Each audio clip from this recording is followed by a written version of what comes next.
প্রাকৃতিক ও নিরাপদ জিরো ক্যাল নিবেদিত নির্বাচনী চাতে সবাইকে আমন্ত্রণ। আজকে আমরা আছি মানিকগঞ্জে এবং মানিকগঞ্জের অনেক ভিতরের একটা গ্রামে আমরা চলে এসেছি এখানকার মানুষের সাথে আড্ডা দেওয়ার জন্য। আপনাদের সবাইকে অসংখ্য ধন্যবাদ। আমাদের আজকের বিষয়টা হচ্ছে নির্বাচনের এই যে আগে পরে লোভ।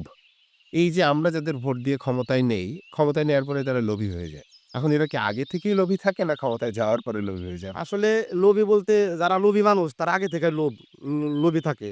যারা খারাপ মানুষ তারা আগে থেকে খারাপ থাকে। আর যারা প্রকৃত ভালো মানুষ, জনদরদি, গরিবের বন্ধু, তারা মনে করেন সবসময়ই মানুষের আ দুর্দিনে মানুষের পাশে থাকে।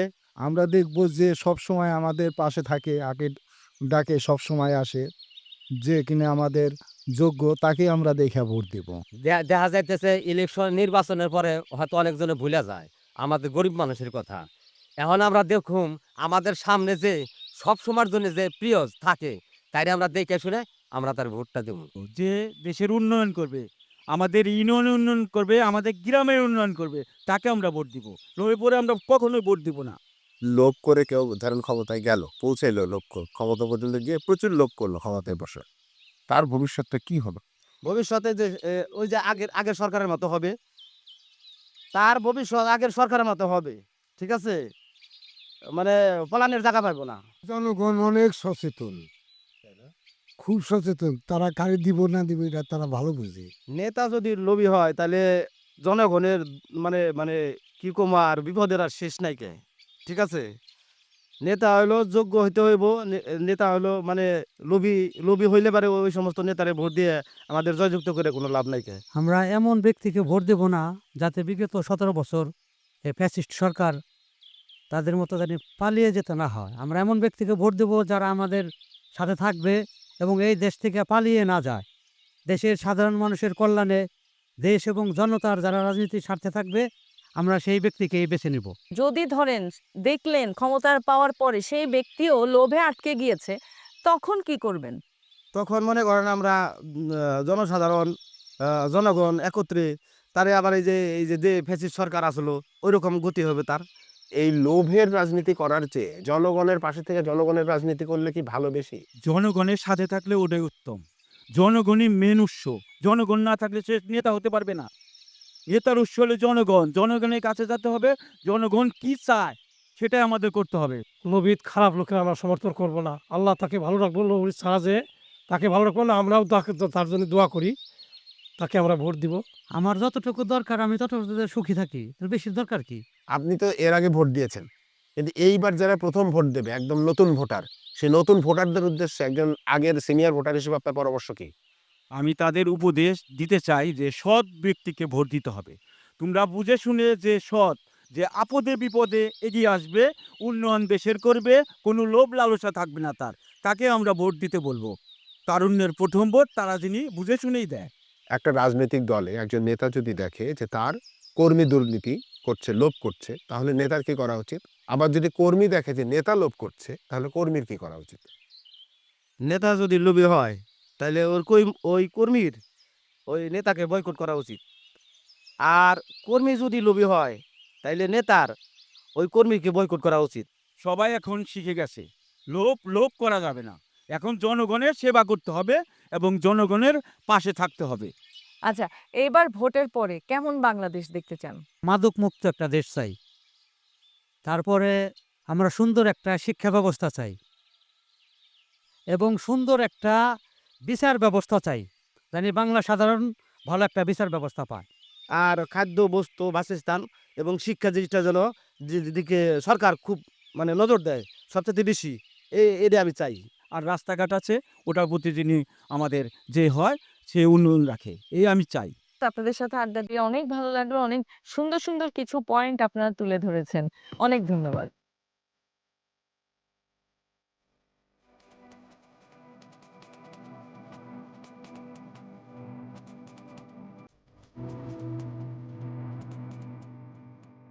আমরা আছি মানিকগঞ্জ, এখন আছি সরকারি দেবেন্দ্র কলেজ মানিকগঞ্জে। কথা বলছি এখানকার শিক্ষার্থীদের সাথে। নির্বাচনের আগে ও পরে লোভ নিয়ে। কেমন আছেন আপনারা? যে আমি আমার আচ্ছা, আমরা কথা না বাড়িয়ে একেবারে প্রথম প্রশ্নে চলে যাই। ক্ষমতা পাওয়ার পর মানুষ বদলে যায় কেন? এটা কি লোভে বদলায়? হঠাৎ করে বদলায় নাকি আগে থেকেই সে এমন ছিল? আসলে ক্ষমতা মানুষকে আংশিকভাবে পরিবর্তন করে। তবে লোভ জিনিসটা মানুষের মধ্যে আগে থেকেই থাকে বলেই ক্ষমতা তাকে পরিবর্তন করতে পারে। না হলে আসলে ক্ষমতা তাকে পরিবর্তন করতে পারত না। তো লোভ মানুষের সহজাত প্রবৃত্তি।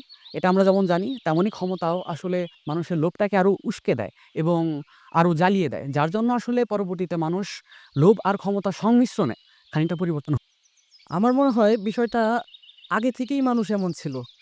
অনেকটা আমরা কেমিক্যাল নিয়ে যখন কাজ করি হয় হচ্ছে সোডিয়াম হচ্ছে এমন একটা ধাতু যেটা কেরোসিনে ডুবানো অবস্থায় থাকে। তো লোভটা ঐরকম মানুষের ভিতরে দ্রবীভূত অবস্থায় থাকে। যখন ওই চেয়ারটায় বসে আমার মনে হয় কি ওই সোডিয়ামটাকে তুলে পানির ভিতরে দিয়ে দেওয়া হলো। চেয়ারটা একটা তাওয়ার মতো হ্যাঁ, হয় লোভ। তো বিষয়টা ঐরকম হয়ে যায় যে পানিতে গেলে সোডিয়াম বিস্ফোরণ করে।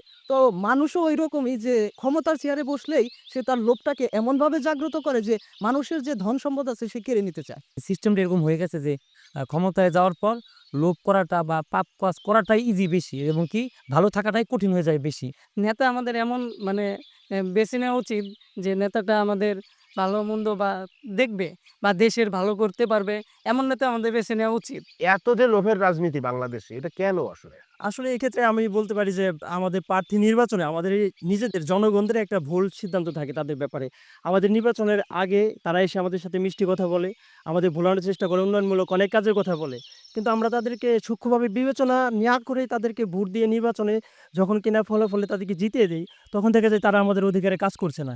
লোভ শুধুমাত্র সাময়িকের জন্য যে বিগত দিনের যে স্বৈরাচার ছিল সে কিন্তু আপনার বিগত দিনে যা করেছে তারপর কিন্তু এই দেশ থেকে পেয়ে গেছে, সে কিন্তু এখন দেশে নাই, দেশ থেকে পালিয়ে গেছে।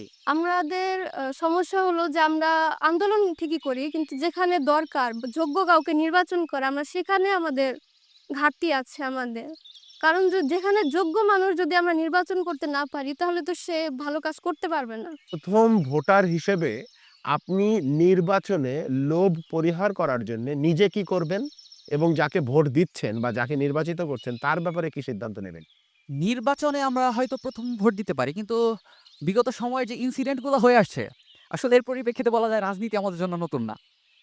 আমরা আসলে একটা গণজোয়ার ঘটিয়েছি, একটা সরকারের পতন হয়েছে এর মাঝে। আসলে রাজনীতির সামগ্রিক পরিপ্রেক্ষিটাই এখন আমাদের করায়ত্তের মধ্যে। আমরা এখন কি করব কি না করব এটা আসলে সবাই জানে এখন।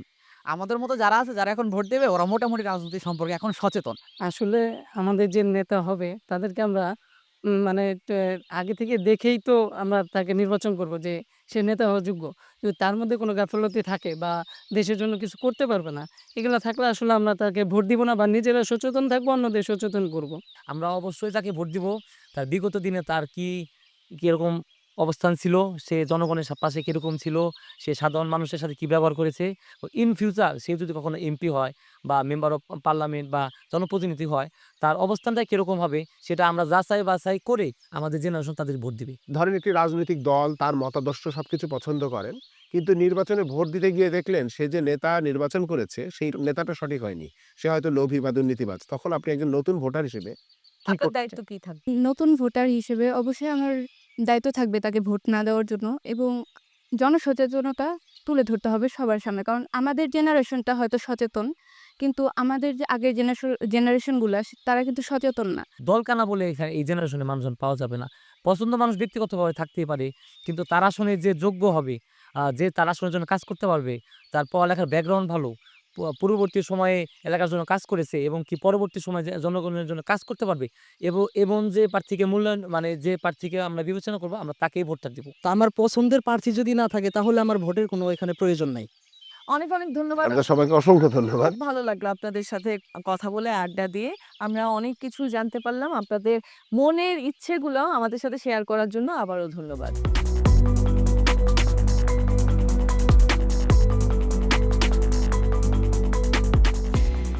আমরা আজ সারাদিন ছিলাম মানিকগঞ্জের মানুষের সাথে কথা হয়েছে নির্বাচন নিয়ে। আমরা এখনো কথা বলছি নির্বাচনের লোভ নিয়ে, নির্বাচনের আগে এবং পরে। নির্বাচনের আগে আমরা খুব ভালো, খুব সুন্দর সুন্দর সব নেতা দেখি, যারা নির্বাচনের পরে তার চেহারা খুব লোভী হয়ে ওঠে। তো এটা কি নির্বাচনের পরে ক্ষমতা পাওয়ার পরে হয়, নাকি আগে থেকেই সে লোভী থাকে, কোনটা? আমি ব্যক্তিগতভাবে যেটা মনে করি সেটি হচ্ছে এই যে লোভের যে বিষয়টা, এই লোভের বিষয়টা যারা প্রার্থী হন তাদের বেলা যেমন আছে, এবং আমরা যারা ভোটার যারা রয়েছি আমাদের মধ্যেও আছে। এখানে আসলে দেখেন আমাদের বাংলাদেশ স্বাধীনতার পরে যতগুলো নির্বাচন হয়েছে প্রত্যেকটা নির্বাচনই বিতর্কিত নির্বাচন হয়েছে। একদম পিওর শুদ্ধ কেউ স্বীকার করে নাই। এক পক্ষ যে পক্ষ হারছে সে বলছে আমি এই নির্বাচন মানি না, আর যে পক্ষ জিতছে সে তার মতো করে চলে গেছে। না করে এটা করাটা তো আবার আমাদের পক্ষে সংস্কৃতি স্বীকার করতে জানি না, এটা একটা প্রথম সমস্যা। লোভের সাথে আমরা অন্যকে মেনে নিতে চাই না। এবং পরবর্তী যেটি নির্বাচন পরবর্তী জনপ্রতিনিধি যেই জয়যুক্ত হবে তারও উচিত যে আমি যে একটি ম্যান্ডেট নিয়ে আসছি, আমাকে মানুষ যে আস্থার ওপর রেখেছেন, নিয়ে আসছেন আমাকে, সেই জায়গাটিতে আমাকে এই ভালো মতো কাজ করা, জবাবদিহিতার মতো কাজ করা, এবং তার জবাবদিহিতা থাকবে। তখন তো লোভে পড়লে গেলে সে বিপদে পড়বে। লোভ থেকে যদি আমরা এখানে বেরিয়ে আসতে চাই তাহলে আমাদের তখন অনেক কিছু করণীয় আছে। তা আমরা এত কঠিন একটা বিষয় লোভ, সেই লোভ থেকে বেরিয়ে আসা আমাদের জন্য কঠিন হয়ে দাঁড়াচ্ছে এখন। আর যদি এই মূল্যবোধ থেকে যদি না বেরিয়ে আসি তাহলে আমাদের রাষ্ট্রীয় ব্যবস্থাপনার কোনো সংস্কারই সম্ভব না। ভোটাররা যদি নির্লোভ থাকতো তাহলে কিন্তু প্রার্থীর লোভের বিষয়টা পরে আসতেছে। যখন একজন প্রার্থী দেখে যে এরকম একটা নির্বাচন করতেছে আমার 3 কোটি 4 কোটি টাকা খরচ হয়ে গেছে, তখন স্বাভাবিক কারণেই তখন তার পরবর্তীতে চিন্তা থাকে যে এই 3 কোটি 4 কোটি টাকা আমি কিভাবে উত্তোলন করব। প্রশাসন সরকার যে ওখানে আছে তারা যদি স্বচ্ছতায় আসতো তাহলে দলীয় রাজনৈতিক সরকারগুলো তারা সুযোগটা নিতে পারতো না। তো এখন রাষ্ট্রীয় সরকার যেটা কি যেটা বলি আমি গভর্নমেন্ট মানে একদম এমপ্লয়মেন্ট গভর্নমেন্ট গণপ্রজাতন্ত্রের তারা যদি আজকে 100% স্বচ্ছতার মধ্যে আসে তাহলে আমার মনে হয় কোনো পলিটিক্যাল সুযোগটা পাবে না। এবং তার যে কমিটমেন্ট, সেই কমিটমেন্টটা যদি সে পালন করে তাহলে কিন্তু এই ঝামেলাটা আর হয় না, এই যে লোভের যেটি। জনগণ এখানে গৌণ হয়ে গেছে। গত স্বাধীনতার পর থেকেই যতগুলো নির্বাচন হয়েছে জনগণ একটা দন্তবিহীন বাঘের মতো হয়ে গেছে আর কি। যদিও জনগণকে বলা হয় ক্ষমতার উৎস, জনগণ সকল ক্ষমতার উৎস, গণতন্ত্রের চাবিকাঠি। জনগণের হাতে একটাই মাত্র গুলি থাকে, সেটা ভোট। মানে সারা জীবনে 5 বছর পর সে একটা গুলি করতে পারে, যেই গুলিটাই হলো তার ভোট। এখন কালী বন্দুক নিয়ে বসে থাকে। খালি বন্দুক নিয়ে সে বসে থাকে, এই গুলির আর সে মূল্য দিতে জানে না। আমরা নীতি নৈতিকতার কথা যে বলি, নীতি নৈতিকতা কোথায় আছে? না আছে আমার মধ্যে, না আছে আমাদের নেতাদের মধ্যে। এই যে বর্তমান সময়ে সামনে নির্বাচন আসন্ন, প্রতিটা দল এমন সব আজে বাজে আচরণ করতেছে, আমরা তো এগুলো খুব কাছ থেকে দেখতেছি। আমরা একটা আশা করছিলাম যে অভ্যুত্থানের মধ্য দিয়ে বাংলাদেশ একটি নতুন বাংলাদেশ হবে, বাংলাদেশ একটি গণতান্ত্রিক সংস্কার হবে। আমরা চেয়েছিলাম অনিয়মের শৃঙ্খলকে ভেঙে দেবে, আমরা চেয়েছিলাম ইনসাফ প্রতিষ্ঠা করবে, আমরা চেয়েছিলাম সমস্ত ব্যবস্থা সিস্টেমে পরিবর্তন করবে, অর্থনৈতিক উন্নয়ন করবে। কিন্তু শেখ হাসিনা বিল্ডিং এ ঢেল মারার জন্য, শেখ হাসিনা ইমারতের ভিতরে আঘাত করার জন্য কোনোদিন কোনো ভবন ভেঙে কোনোদিন রাষ্ট্রের সংস্কার হয় না। রাষ্ট্রের সংস্কার হয় ভবনের ভিতরে যারা বসে রয়েছে তাদের দুর্নীতি, তাদের অপরাধ, তাদের সিস্টেম, তাদের নিয়ম, ওগুলো ভেঙে তছনছ করে দিতে হবে। ক্ষমতায় যাওয়ার জন্য মানে মানে কি না বলতেছে তারা, রোজা এইসব কথা আর একদিকে কত রকমের বিষয়গুলো আসতেছে। তার মানে হলো যে ক্ষমতায় আমাকে যেতেই হবে, যে কোনো মূল্যে ক্ষমতায় যেতে হবে। এই রাষ্ট্রীয় ব্যবস্থাপনাটা খালি রাষ্ট্রীয় দলীয় ব্যাপার না, রাষ্ট্রীয় মানে সরকারি রাষ্ট্রীয় ব্যবস্থাপনাতেই আমার গলদ রয়ে গেছে। আর সত্য, সততা, ন্যায়, ইনসাফ, ভালো মানুষদের এগিয়ে আসা দরকার। ভালো মানুষ যদি আসতে পারে, নিচের থেকে আসুক, রাষ্ট্রীয় ব্যবস্থাপনায় আসুক, সেটি প্রশাসনিক লাইনে, রাজনীতিক লাইনে, সকল লাইনে এখন ভালো মানুষের অবস্থান দরকার। আমি আর একটু যুক্ত করতে চাই এটার সাথে, স্যারের সাথে, যে আসলে এই যে সচেতন নাগরিকের কথা বলা হলো, সচেতন নাগরিক তো আকাশ থেকে আসবে না, আমার মধ্যে থেকেই হবে। এখানে শিক্ষা ব্যবস্থার একটা বিরাট সংস্কার করা দরকার। নেতা যদি পবিত্র থাকে, নেতা যদি সৎ থাকে, অটোমেটিক্যালি তার নিচের সমস্ত কিছু পরিবর্তন হতে বাধ্য। নতুন নির্বাচিত সরকারের কাছে 3টি সংস্কার, প্রথম 3টি সংস্কার কি চান আপনারা? সকল জায়গাতে এই দুর্নীতির কারণেই আজকে রাষ্ট্রের অবস্থা এই অবস্থা, যেটা আমি বলছি দুর্নীতির মতো বাংলাদেশ চাই। এটা যেই সরকার আসুক, প্রথম এক নম্বর প্রথম দুর্নীতি। দ্বিতীয় সংকট, এই দেশটাকে আমাকে মাদক মুক্ত রাখতে হবে। তার মাদক মুক্ত থাকে তাহলে আমার অসভ্য রাষ্ট্র তৈরি হবে না। আমরা মাদক মুক্ত রাষ্ট্র চাই, এটা আমার সংস্কার। তৃতীয় বিষয় সর্বশেষ বিষয়টা হলো যে আমরা যেই রাষ্ট্র আসুক সেখানে আমাদের স্বচ্ছতা, জবাবদিহিতা, যেটা হলো একটা আমি 3-4টাকে অ্যামালগেমেট করে একটাকে বিষয় নিয়ে গেলাম। তো আমার স্বচ্ছতা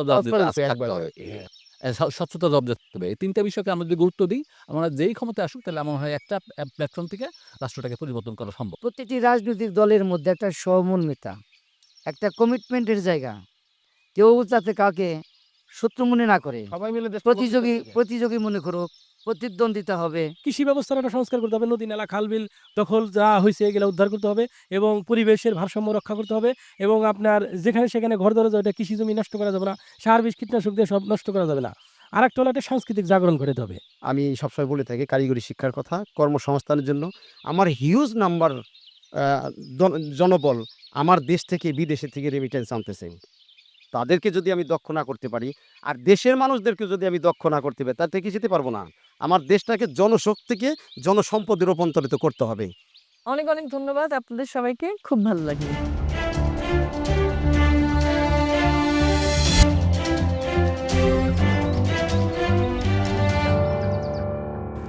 লোভের সঙ্গে আপোষ করলে আমরা ভবিষ্যৎ হারাই, দেশও হারাই তার লক্ষ্য।